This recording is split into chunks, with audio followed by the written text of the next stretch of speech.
साल 1901 का है। यह वह समय है जब अमेरिका एक नए युग की दहलीज पर खड़ा है। अमेरिका एक नया सदी शुरू होने वाला है, तरक्की और समृद्धि की धूप में नहा रहा है। शहरों में चहल पहल है, उद्योग फल फूल रहे हैं और लोग भविष्य के सपने देख रहे हैं। लेकिन अंदर ही अंदर एक तूफान उठ रहा है। यह तूफान बाहरी चमक दमक के पीछे छिपी असंतोष और निराशा की लहर है। एक तूफान जो एक जवान आदमी लियोन कजोलगोस के रूप में आया है। कजोलगोस एक ऐसा व्यक्ति जो समाज से अलग थलग महसूस करता है, अपने भीतर गुस्से और हताशा का ज्वालामुखी लिए घूम रहा है। 6 सितंबर 1901 यह दिन इतिहास में एक काले दिन के रूप में दर्ज होने वाला है। बफेलो, न्यूयॉर्क में पैन अमेरिकन एक्सपोजिशन में रौनक है। लोग उत्साह से भरे हुए हैं, हर तरफ खुशियों का माहौल है। राष्ट्रपति विलियम मैनकिनली अपनी लोकप्रियता के चरम पर शुभचिंतकों का स्वागत करने की तैयारी कर रहे हैं। वह जनता के बीच बेहद लोकप्रिय है और उनके नेतृत्व में देश ने कई उपलब्धियां हासिल की हैं। उनमें से कजोलगोस छिपा है। उसके दाहिने हाथ में एक खतरनाक राज छुपा है। वह एक पिस्तौल छुपाए हुए है और उसके मन में एक भयानक योजना है, एक हाथ मिलाना। समय रुक सा गया है। यह वह क्षण है जब इतिहास ने अपनी दिशा बदल ली। फिर एक बहारा कर देने वाली गोली की आवाज। यह आवाज न केवल मैनकिनली के शरीर को चीरती है, बल्कि पूरे देश के दिल को भी। मैनकिनली अपने पेट को पकड़े हुए गिर पड़ते हैं और एक्सपोजिशन में अफरा तफरी मच जाती है। लोग इधर उधर भागने लगते हैं, चीख पुकार मच जाती है। भीड़ दहशत में है, उत्सव का माहौल बिखर गया है। हर कोई सदमे में है, किसी को समझ नहीं आ रहा कि क्या हो रहा है। ऐसा लगता है जैसे अमेरिका की मासूमियत हमेशा के लिए खो गई है। यह घटना न केवल एक राष्ट्रपति की हत्या है, बल्कि एक पूरे राष्ट्र की आत्मा पर गहरा घाव है।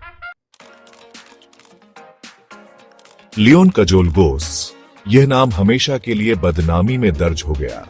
एक अनोखा हत्यारा था। पोलिश अप्रवासियों के घर जन्मे।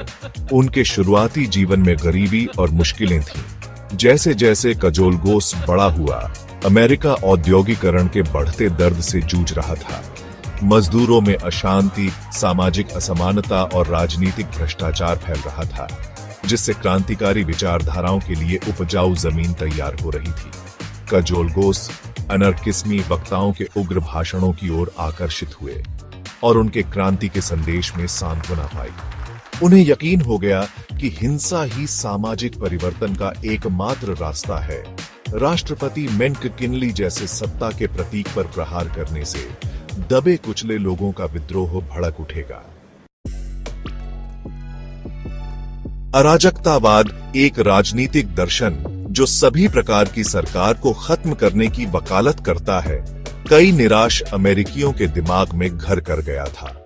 कजोलगोस, जो आर्थिक असमानताओं और सामाजिक अन्याय से बहुत प्रभावित था, अराजकता को समाधान के रूप में देखता था। वह गुप्त बैठकों में जाने लगा, एनाकिस्मी साहित्य में डूब गया। उसका दिमाग उनकी कट्टरपंथी विचारधारा से भर गया। जितना अधिक उसने सीखा, उतना ही उसे विश्वास हो गया कि हिंसा ही एकमात्र भाषा है जिसे शक्तिशाली लोग समझते हैं।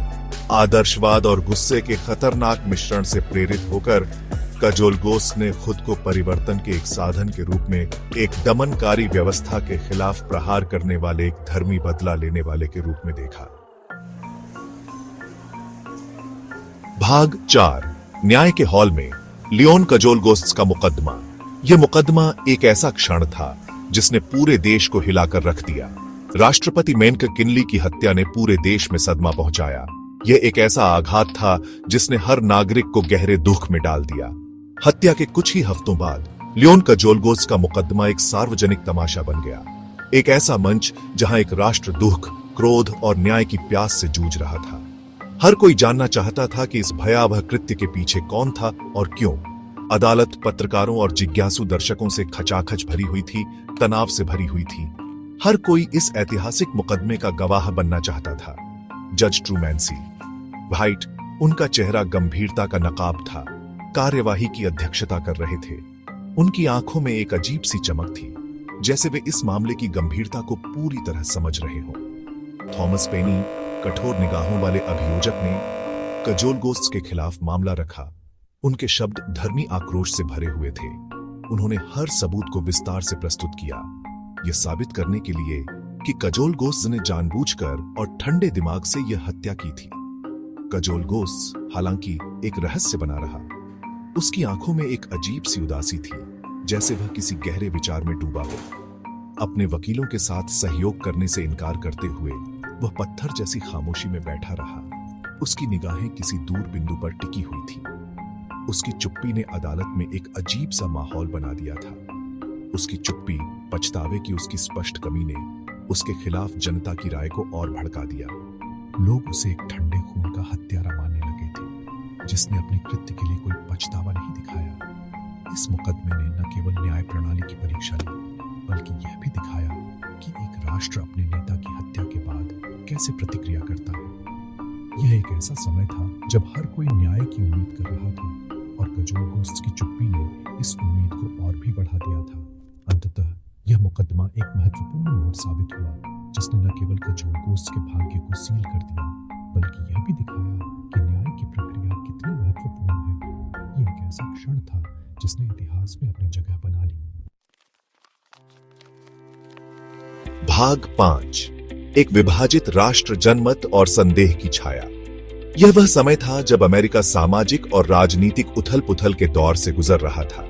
लियोन कजोलगोस का मुकदमा सामाजिक परिवर्तन की ताकतों से जूझ रहे एक राष्ट्र के लिए बिजली की छड़ बन गया। यह केवल एक व्यक्ति का मुकदमा नहीं था, बल्कि एक पूरे युग का प्रतिबिंब था।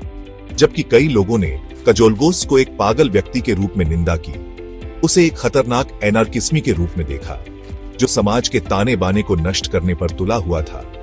दूसरों ने उसे एक ऐसी व्यवस्था के उत्पाद के रूप में देखा जो अपने लोगों को विफल कर चुकी थी। गरीबी, असमानता और सामाजिक अन्याय ने कई लोगों को हताशा की ओर धकेल दिया था।